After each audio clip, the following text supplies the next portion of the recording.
Waalaikumsalam warahmatullahi wabarakatuh. Perkenalkan, kami dari kelompok 2 akan mempresentasikan tugas landasan pendidikan yang bertema memahami hakikat manusia dan pendidikan. Sebelum memasuki materi, izinkan saya memperkenalkan kelompok kami terlebih dahulu. Oke, di sini di samping saya perkenalkan, nama saya Kamil Fadila, NPM 2321511139.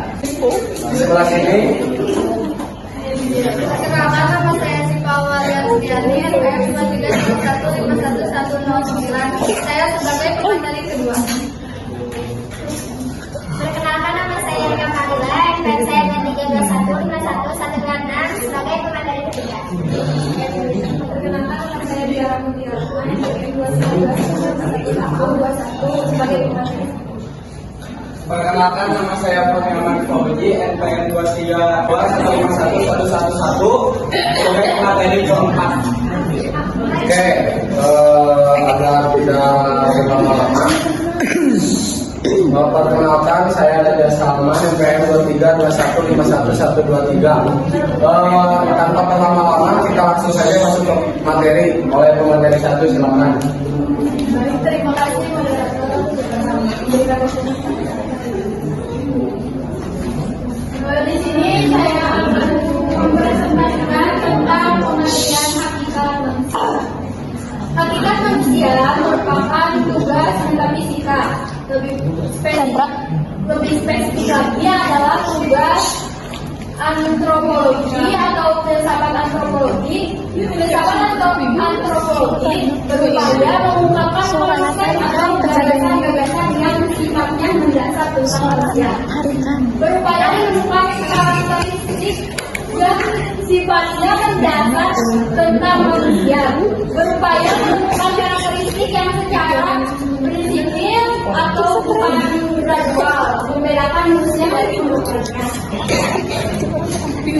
Dan hakikat manusia dalam landasan pendidikan juga mengacu pada pemahaman mendalamnya tentang sifat dan potensi manusia sebagai makhluk yang berpikir, merasa, dan bertindak. Ini mencakup pengembangan aspek fisik, mental, emosional, dan sosial, serta penerapan nilai-nilai moral dan etika dalam pendidikan untuk membentuk individu yang berdaya dan berkontribusi positif dalam masyarakat. Hakikat-hakikat manusia dalam landasan pendidikan juga mencakup beberapa aspek. Yang pertama, pemahaman mendalam. Yang kedua, pendidikan holistik. Yang ketiga, keadilan dan kesetaraan. Yang keempat, kreativitas dan inovasi. Yang kelima, nilai-nilai dan etika. Yang keenam, pembelajaran seumur hidup. Yang ketujuh, kemandirian dan empowerment. Kedelapan, kemajuan sosial. 9, pengembangan kemampuan berpikir kritis. Dan yang terakhir, keseimbangan antara ilmu pengetahuan dan kemanusiaan. Juga ada fungsi dari hakikat manusia dalam landasan pendidikan, yaitu 1, mengarahkan tujuan pendidikan, membentuk kurikulum, menentukan metode pembelajaran, membentuk pola asuh dan interaksi, mendorong evaluasi holistik, menanamkan nilai-nilai etika, dan menghadapi perubahan sosial. Dan terima kasih dan saya Oke, terima kasih kepada Tiara yang memaparkan materi pertama. Dilanjut untuk materi kedua. Terima kasih kepada moderator yang telah memberikan waktunya. Di sini saya akan menjelaskan hakikat manusia, antara lain berkenaan dengan 1, asal-usul keberadaan manusia, yang mempertanyakan apakah keberadaannya manusia di dunia ini hanya kebetulan saja sebagai hasil evolusi atau hasil ciptaan Tuhan. Kedua, struktur metafisika manusia. Apakah yang esensial dari manusia itu badannya atau jiwanya, atau badan dan jiwa. Yang ketiga, berbagai karakteristik dan makna eksistensi manusia di dunia, antara lain berkenaan dengan individualitas. Terima kasih, saya kembalikan kepada moderator.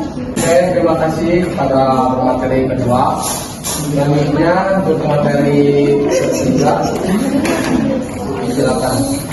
Terima kasih kepada moderator yang memberikan waktunya. Di sini saya akan menjelaskan tentang prinsip-prinsip antropologis keharusan pendidikan. Yang pertama, prinsip historitas.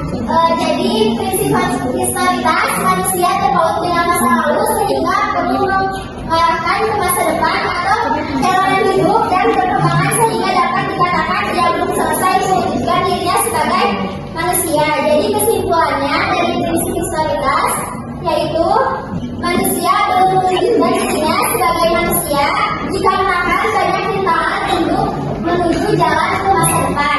Yang kedua, prinsip Kebetulan saja sebagai hasil evolusi atau hasil ciptaan Tuhan. Kedua, struktur metafisika manusia. Apakah yang esensial dari manusia itu badannya atau jiwanya, atau badan dan jiwa? Yang ketiga, berbagai karakteristik dan makna eksistensi manusia di dunia, antara lain berkenaan dengan individualitas. Terima kasih, saya kembalikan kepada moderator. Terima kasih kepada pemateri kedua. Selanjutnya untuk pemateri ketiga, silakan. Terima kasih kepada moderator yang memberikan waktunya. Di sini saya akan menjelaskan tentang prinsip-prinsip antropologis keharusan pendidikan. Yang pertama, prinsip historitas. Jadi prinsip historitas, manusia terpaut dengan masa lalu sehingga perlu mengarahkan ke masa depan atau jalanan hidup dan perkembangan sehingga dapat dikatakan dia belum selesai mewujudkan dirinya sebagai manusia. Jadi kesimpulannya dari prinsip historitas yaitu manusia belum mewujudkan dirinya sebagai manusia dikarenakan banyak rintangan untuk menuju jalan ke masa depan. Yang kedua, prinsip idealitas.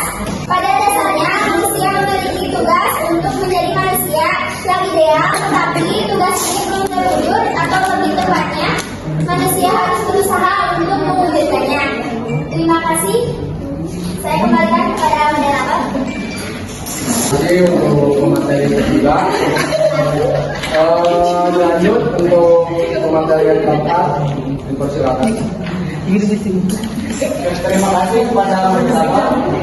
Jadi teman-teman untuk materi selanjutnya yaitu prinsip posibilitas dan aktualitas. Nah, sebelum ke intinya dari prinsip ini perlu kita ketahui dan kita bandingkan antara kehidupan hewan dan kehidupan manusia. Mungkin kehidupan hewan kita ambil contoh yaitu kera. Nah, kera kan ketika besar akan melahirkan lalu kecil lalu besar, tak terus seperti itu. Dan juga dalam kehidupannya pun hanya bermain-main, hanya memakan dan sebagainya. Namun dalam kehidupan manusia kan terjadi perkembangan dan manusia itu memiliki berbagai potensi sehingga dalam kehidupannya pun perlu digali dan butuh bimbingan dari pihak lain. Nah, ketika itu pula dalam perkembangannya ketika potensi dan itu bisa digali maka lahirlah suatu prinsip posibilitas dan aktualitas. Dan juga pada akhirnya itu manusia itu adalah makhluk sosial yang memang membutuhkan manusia lain. Nah, setelah itu ada suatu contoh hasil dari penelitian bahwa ada 60 anak yang memang puasnya itu tidak tahu awal kejadiannya bagaimana, tapi ada hasilnya 60 anak itu bersikap seperti hewan, seperti rusa, seperti kera dan sebagainya.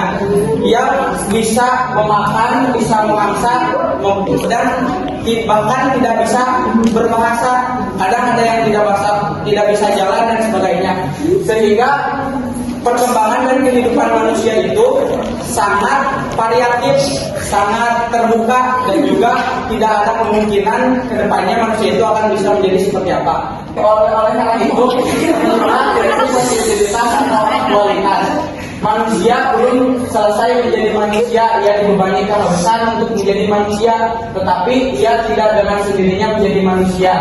Untuk menjadi manusia, ia perlu dididik dan mendidik diri. Nah, ada juga pepatah yaitu manusia dapat menjadi manusia hanya melalui pendidikan. Nah, dari ketiga prinsip yang tadi kan ini adalah prinsip bahwa manusia itu perlu dididik dan perlu mendidik. Nah, ada juga prinsip-prinsip bahwa manusia itu bisa dididik, antara perlu dan bisa kan beda ya. Jadi bisa dididik, yang pertama prinsip potensialitas, bahwa setiap manusia itu bertujuan untuk menjadi manusia yang ideal. Tapi dengan mencapai manusia ideal kan teramat sulit. Dan manusia itu mempunyai potensi. Contoh manusia ideal itu seperti manusia yang beriman kepada Tuhan, membuat karya, manusia yang bisa berkelakuan baik. Nah, juga terciptalah potensi ini karena manusia memiliki berbagai potensi untuk menjadi manusia yang ideal. Yang kedua, prinsip dinamika. Nah, dari sudut pandang pendidik bahwa peserta didik itu memiliki berbagai macam karakter. Contohnya peserta didik yang memang harus menjadi dirinya sendiri, dan perlu dididik oleh pendidik, sehingga terciptalah prinsip dinamika yang berbeda-beda karakteristik manusia. Dan yang ketiga adalah prinsip individualitas, yang keempat prinsip sosialitas, dan yang kelima prinsip moralitas. Prinsip moralitas ini prinsip yang memang bahwa manusia itu terikat oleh norma-norma sehingga manusia itu dapat dididik dan bisa untuk dididik. Mungkin dari 5 ini prinsip-prinsip yang memang menjadi indikasi bahwa manusia itu dapat dididik. Mungkin sekian. Terima kasih. Untuk selanjutnya diserahkan kepada moderator. Terima kasih kepada pemateri keempat. Lanjut untuk pemateri kelima, silakan. Terima kasih kepada pihak moderator. Kemungkinan pendidikan manusia sejak lahir sangat membutuhkan bantuan orang lain, khususnya dalam hal pendidikan. Contoh hasil dari penelitian bahwa ada 60 anak yang memang puasnya itu tidak tahu awal kejadiannya bagaimana, tapi ada hasilnya. 60 anak itu bersikap seperti hewan, seperti rusak, seperti kera dan sebagainya. Dia bisa memakan, bisa memasak, dan bahkan tidak bisa berbahasa. Kadang ada yang tidak bisa jalan dan sebagainya. Sehingga perkembangan dan kehidupan manusia itu sangat variatif, sangat terbuka, dan juga tidak ada kemungkinan kedepannya manusia itu akan bisa menjadi seperti apa. Oleh karena itu, positivitas atau kualitas. Manusia belum selesai menjadi manusia, ia dibebani keharusan untuk menjadi manusia, tetapi ia tidak dengan sendirinya menjadi manusia. Untuk menjadi manusia, ia perlu dididik dan mendidik diri. Nah, ada juga pepatah yaitu manusia dapat menjadi manusia hanya melalui pendidikan. Nah, dari ketiga prinsip yang tadi kan ini adalah prinsip bahwa manusia itu perlu dididik dan perlu mendidik. Nah, ada juga prinsip-prinsip bahwa manusia itu bisa dididik, antara perlu dan bisa kan beda ya. Jadi bisa dididik, yang pertama prinsip potensialitas, bahwa setiap manusia itu bertujuan untuk menjadi manusia yang ideal. Tapi dengan mencapai manusia ideal kan teramat sulit. Dan manusia itu mempunyai potensi. Contoh manusia ideal itu seperti manusia yang beriman kepada Tuhan, membuat karya, manusia yang bisa berkelakuan baik. Nah, juga terciptalah potensi ini karena manusia memiliki berbagai potensi untuk menjadi manusia yang ideal. Yang kedua, prinsip dinamika. Nah, dari sudut pandang pendidik bahwa peserta didik itu memiliki berbagai macam karakter. Contohnya peserta didik yang memang harus menjadi dirinya sendiri, dan perlu dididik oleh pendidik, sehingga terciptalah prinsip dinamika yang berbeda-beda karakteristik manusia. Dan yang ketiga adalah prinsip individualitas, yang keempat prinsip sosialitas, dan yang kelima prinsip moralitas. Prinsip moralitas ini prinsip yang memang bahwa manusia itu terikat oleh norma-norma sehingga manusia itu dapat dididik dan bisa untuk dididik. Mungkin dari 5 ini prinsip-prinsip yang memang menjadi indikasi bahwa manusia itu dapat dididik. Mungkin sekian. Terima kasih. Untuk selanjutnya diserahkan kepada moderator. Terima kasih kepada pemateri keempat. Lanjut Untuk materi kelima, silakan. Terima kasih kepada pihak moderator.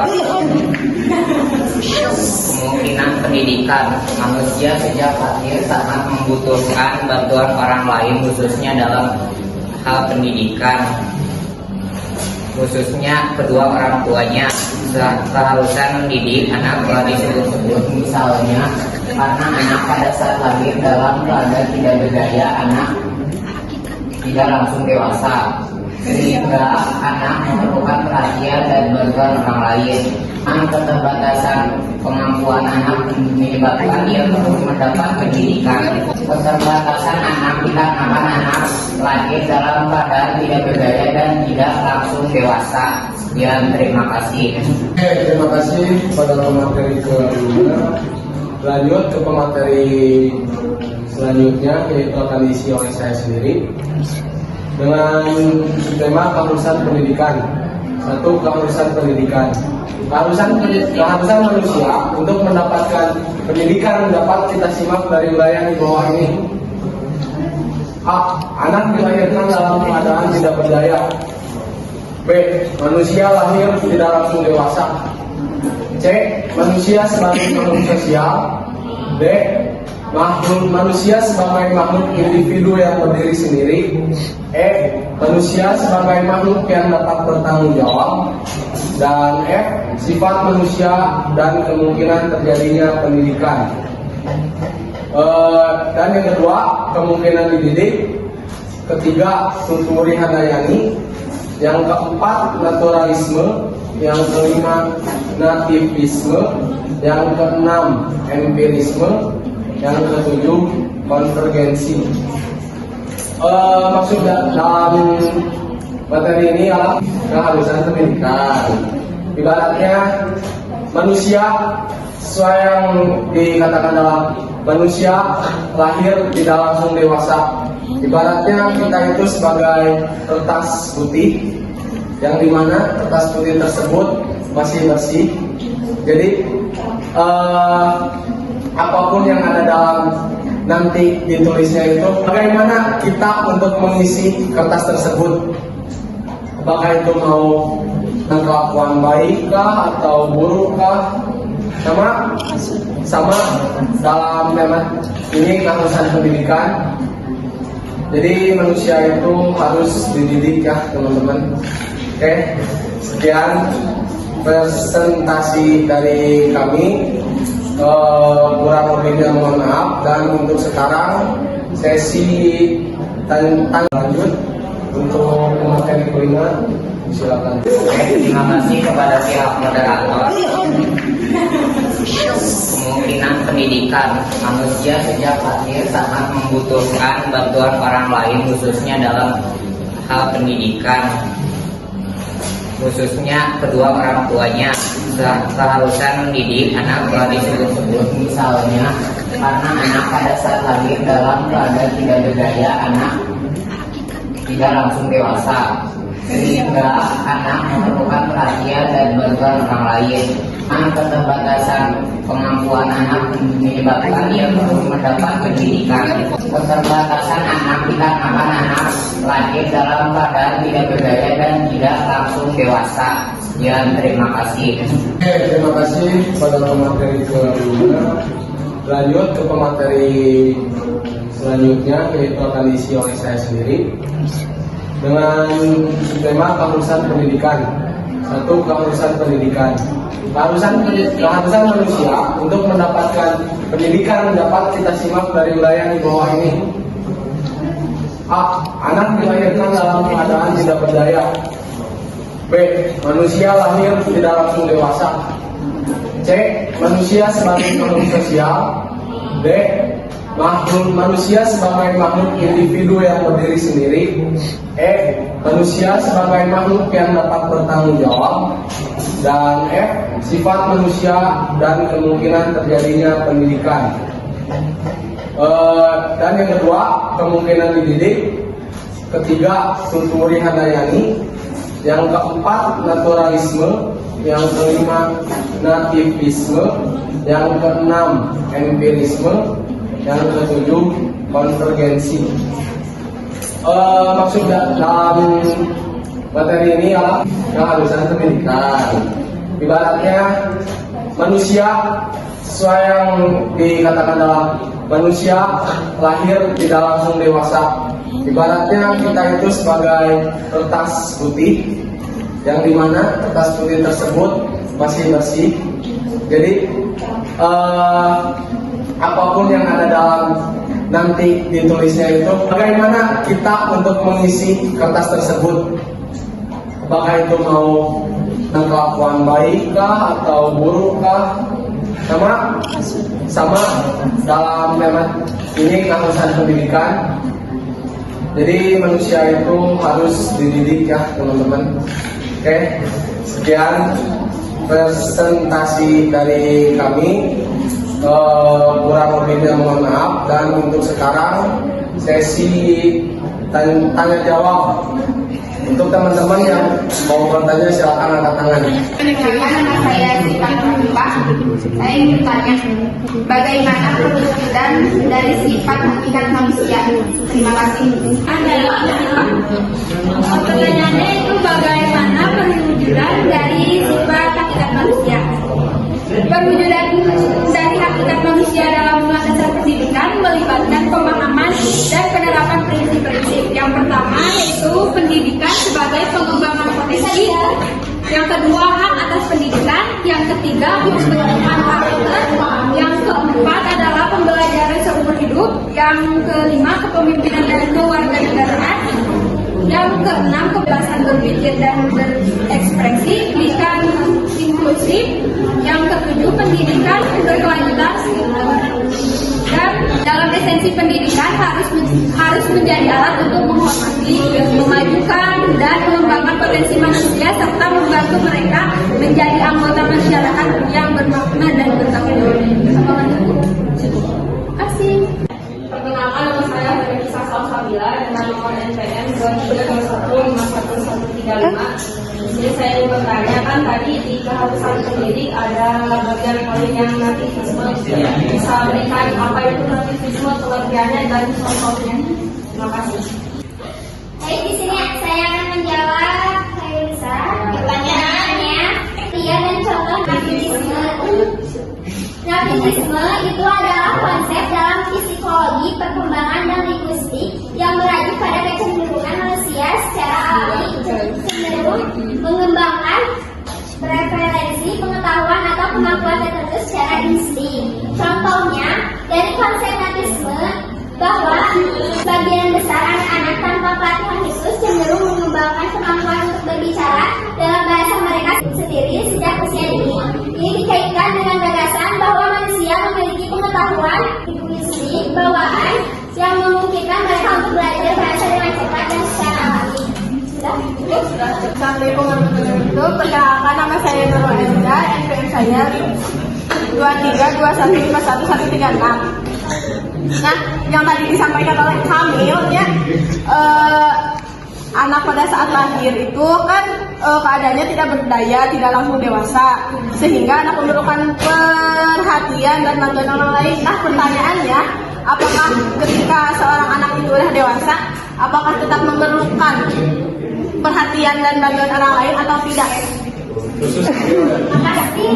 Baik ya teman-teman, mohon perhatian. Saya di sini mau menjawab pertanyaan dari saudari Nurul Ariga. Jawabannya seperti ini ya teman-teman, kurang lebih manusia membutuhkan bantuan orang lain meskipun setelah dewasa, karena manusia adalah makhluk sosial. Contohnya Mengakui bahwa setiap orang adalah entitas yang berbeda dan juga memiliki potensi-potensi yang sangat unik.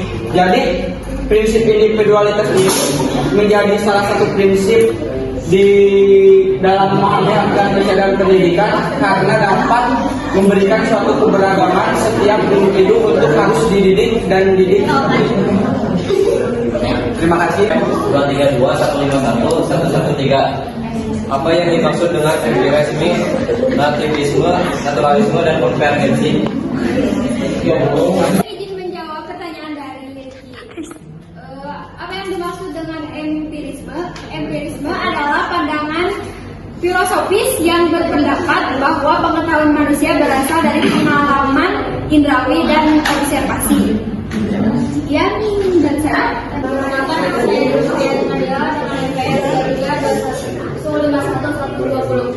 Jadi bertanya, bagaimana pemahaman kita tentang hakikat manusia melalui pendidikan? Terima kasih. Ini saya akan menjawab mengenai pertanyaan Julfa. Mungkin di sini untuk pemahaman kita kan memang berbeda-beda ya pemahamannya. Jadi terkait manusia hubungannya yang sangat mengaruhi pendidikan itu sangat banyak. Manusia ini kan manusia yang memiliki satu potensi dan terus berkembang seiring berjalannya waktu. Sehingga dalam hakikat manusia memengaruhi pendidikan memang sangat penting dan sangat berpengaruh sekali terhadap lingkungan, terhadap dunia dan sebagainya. Seperti itu. Terima kasih. Kami dari kelompok 2 telah mendapatkan presentasi kami dan telah menjawab sebagian dari pertanyaan teman-teman. Bukan sekian, mohon maaf apabila banyak kesalahan. Sekian, terima kasih. Wassalamualaikum warahmatullahi wabarakatuh. Warahmatullahi wabarakatuh. Ketika membutuhkan pendidikan yang cukup, membutuhkan bantuan guru yang lebih profesional. Tetapi untuk kemandirian tidak, misalnya mengelola uang, belajar di kampus menggunakan smartphone secara bijak. Jadi untuk urusan dalam ranah pribadi itu harus mandiri, harus bisa independen gitu. Kalau urusan sosial yang membutuhkan bantuan orang lain itu tetap harus membutuhkan bantuan orang lain. Dapat dipahami? Dapat. Sudah cukup jelas? Cukup. Oh iya. Makasih. Sudah ya, sekian jawaban dari saya. Terima kasih atas perhatiannya. Assalamualaikum warahmatullahi wabarakatuh. Waalaikumsalam warahmatullahi wabarakatuh. Perkenalkan, nama saya Yudan Sudarman dengan nomor FPN 2321511127 dari kelompok 1. Pertanyaannya adalah, apakah ada hubungan antara hakikat manusia dan konsep pendidikan? Jika ada, tolong jelaskan. Pertanyaan dari Yudan, saudara Yudan. Berbicara tentang hakikat manusia. Manusia kan diciptakan dalam keadaan bersih, tidak tahu apa-apa. Dan hubungan antara hakikat manusia dengan keharusan pendidikan ada dalam poin 1, anak dilahirkan keadaan tidak berdaya. Jadi hakikat manusia yang dilahirkan ke dunia ini atau bisa disebut belum tahu apa-apa, masuk dalam keharusan pendidikan dalam poin 1A. Anak dilahirkan dalam keadaan tidak berdaya. Jadi yang itu apakah ada hubungan hakikat manusia dan keharusan pendidikan? Maka jawabannya itu ya ada. Bagaimana juga? Cukup puas. Waalaikumsalam warahmatullahi wabarakatuh.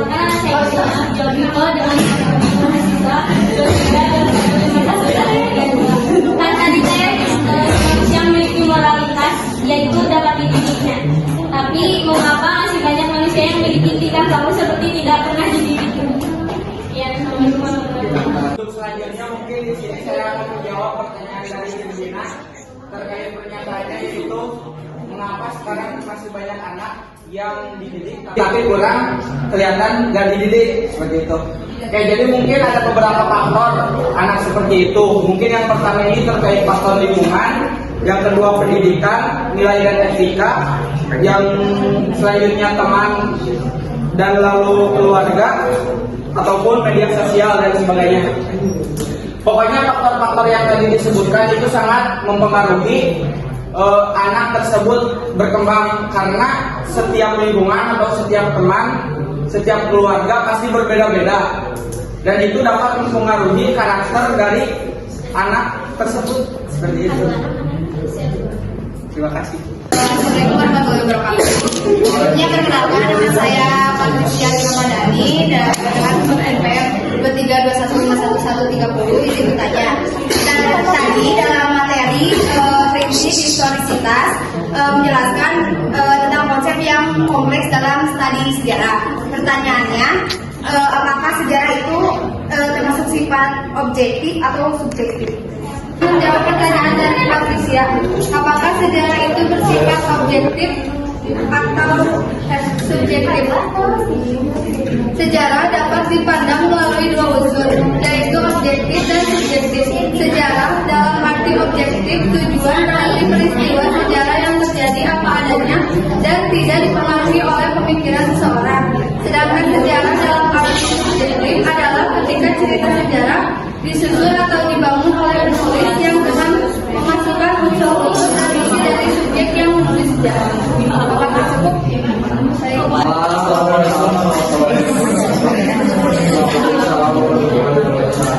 Perkenalkan, nama saya Salim Ismana Anjing, NPM 232151137 dari kelompok 5. Izin bertanya, menurut kalian mengapa manusia memiliki prinsip individualitas? Oke, di sini saya akan menjawab pertanyaan dari Farhan Rusmana, yaitu pertanyaannya mengapa manusia memiliki prinsip individualitas. Jadi karena manusia itu kan setiap individunya itu memiliki faktor genetik yang berbeda-beda, dari pengalamannya, dari lingkungannya, dari orang tuanya dan sebagainya. Nah, prinsip ini mengakui bahwa setiap orang adalah entitas yang berbeda dan juga memiliki potensi-potensi yang sangat unik. Jadi prinsip individualitas ini menjadi salah satu prinsip di dalam memahami akademik dan pendidikan karena dapat memberikan suatu keberagaman setiap individu untuk harus dididik dan didik. Terima kasih. 232151113. Apa yang dimaksud dengan empirisme, nativisme, naturalisme, dan konvergensi? Izin menjawab pertanyaan dari Rizky. Apa yang dimaksud dengan empirisme? Empirisme adalah pandangan filosofis yang berpendapat bahwa pengetahuan manusia berasal dari pengalaman indrawi dan observasi. Sekian dan saya. Perkenalkan, nama saya Lucia Nadia dengan NPM 3311120. Izin bertanya, bagaimana pemahaman kita tentang hakikat manusia melalui pendidikan? Terima kasih. Di sini saya akan menjawab mengenai pertanyaan Julfa. Mungkin di sini untuk pemahaman kita kan memang berbeda-beda ya pemahamannya. Jadi terkait manusia